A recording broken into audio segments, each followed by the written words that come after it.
बोलिए एकादशी मैया की जय। रंभा एकादशी की जय। लक्ष्मी नारायण भगवान की जय। भक्तों,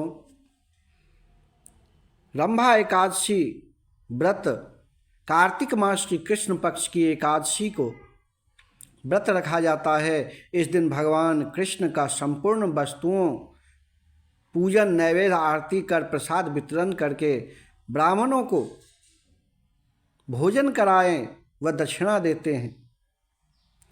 प्राचीन समय में कथा है कि पुराने समय में मुचकुंद नाम का दानी धर्मात्मा राजा राज्य करता था।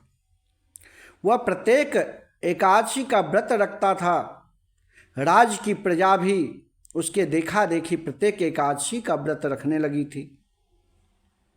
राजा के चंद्रभागा नाम की एक पुत्री थी। वह भी एकादशी का व्रत करती थी। उसका विवाह राजा चंद्रसेन के पुत्र शोभन के साथ हुआ था। राजा के साथ ही रहता था, इसलिए वह भी एकादशी का व्रत करने लगा। कार्तिक मास की कृष्ण पक्ष की एकादशी को शोभन ने एकादशी का व्रत रखा, परंतु भूख से व्याकुल होकर मृत्यु को प्राप्त हो गया।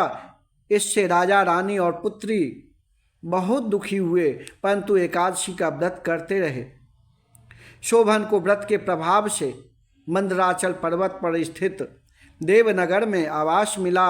वहाँ उसकी सेवा में रंबाधी आदि अप्सराएं तत्पर रहती थी।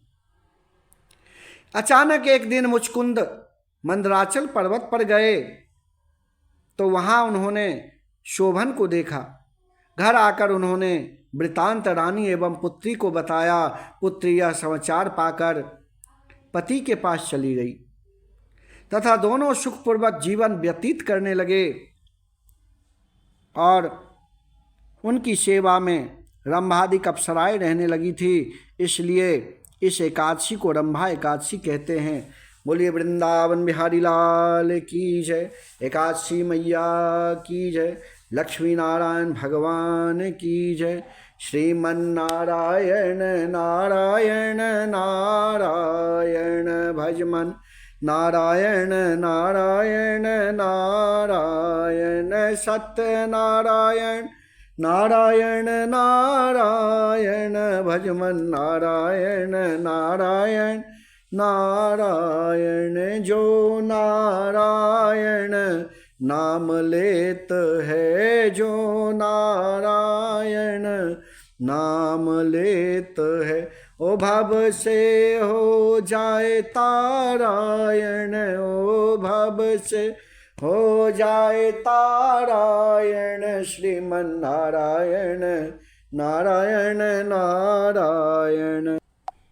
भक्तों, अब कार्तिक मास की कृष्ण पक्ष की द्वादशी तिथि को गोवत्स द्वादशी कहा गया है। इसका भी कथा है। इस दिन बछड़ा के रूप में मनाई जाते हैं। इस दिन गाय के बछड़े को पूजन का विधान है। पूजने के बाद उन्हें गेहूं से बने पदार्थ खाने को देने चाहिए और इस दिन गाय का दूध व गेहूं के बने पदार्थ का प्रयोग वर्जित है। कटे फल का सेवन नहीं करना चाहिए। गोवत्स की कहानी सुनकर ब्राह्मणों को फल देने चाहिए। कथा इस प्रकार है कि बहुत समय हुए सुवर्णपुर नगर में देवरानी राजा का राज्य था। राजा के सीता और गीता दो रानियां थी। राजा ने एक भैंस तथा एक गाय का बछड़ा पाल रखा था। सीता भैंस की देखभाल करती थी तथा गीता गाय के बछड़े को देखभाल करती थी। गीता बछड़े पर पुत्र के समान रस बरसाती थी। एक दिन भैंस ने चुगली कर दी। गीता रानी मुझसे ईर्ष्या करती है। ऐसा सुनकर सीता ने गाय के बछड़े को मारकर गेहूं के ढेर में छिपा दिया। राजा जब भोजन करने बैठा तब मांस की वर्षा होने लगी। महल के अंदर चारों ओर रक्त और मांस दिखाई देने लगे। भोजन की थाली में मल मूत्र हो गया। राजा की समझ में कुछ नहीं आया। तभी आकाशवाणी हुई कि हे राजन, तुम्हारी रानी सीता ने गाय के बछड़े को मारकर गेहूं के ढेर में छिपा दिया है।